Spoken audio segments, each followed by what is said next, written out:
what I find interesting is that you have some experience in XP, and I did a conversation with Rowan Bunning, Scrum with Style, and apart from getting me up at 5 a.m. to do it, which I wasn't bitter about at all, thank you, Rowan.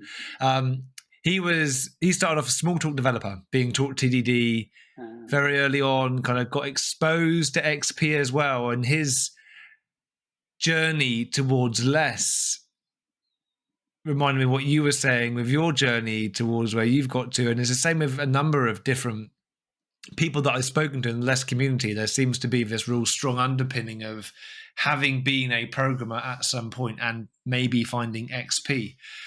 So was it that experience then when you saw less that made you think, well, hold on, this seems to work quite well? Or what was it that got you into less? No. So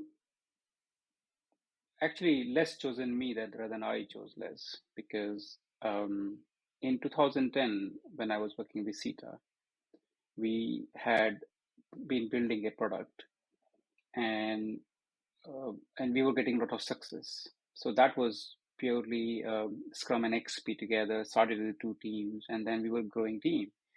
And I had no clue how to work with multiple teams.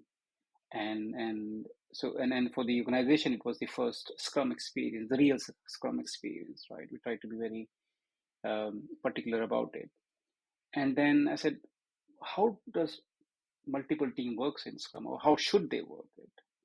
And I used to, and the only source of information was going internet and finding out, right? I had read the Martin Fowler books, Refactoring, and those. So I was promoting XP in the company, but it was very difficult for me to see how the multiple teams should work together.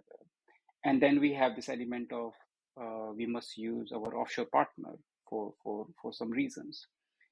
And so I came across the book by Craig and Bus, Scaling Lean and then Practices.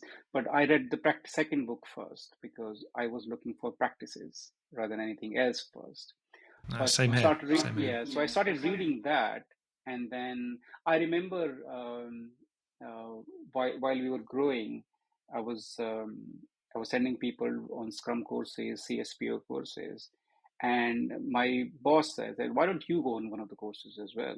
And I went to Gabriel Benefield CSPO course, and I took the head of product with me also in that one.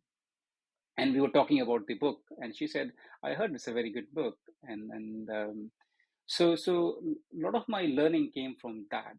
It was like a textbook implementation that I tried to do there. I say, "Oh, this is what Craig was saying. Let me experiment with that." And I always saw that as an experiment, right? We introduced acceptance test-driven development through that. We did test-driven development was there already. We had multi-team learning together how multiple teams should work. So that way, so it's almost like I said that I have never worked in the waterfall. When I started working in agile environment, this is how I learned actually how the multiple teams should work together and still keeping things simple. I think that was sold to me when I started reading, saying it does make a lot of sense, but that was the first um, uh,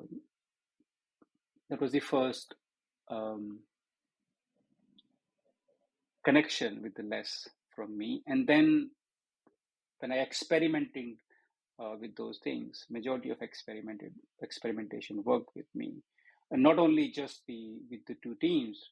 Gradually we build 20 teams there, and we had multi-site. So there were a lot of advice from there. So I followed that advice, and that's how I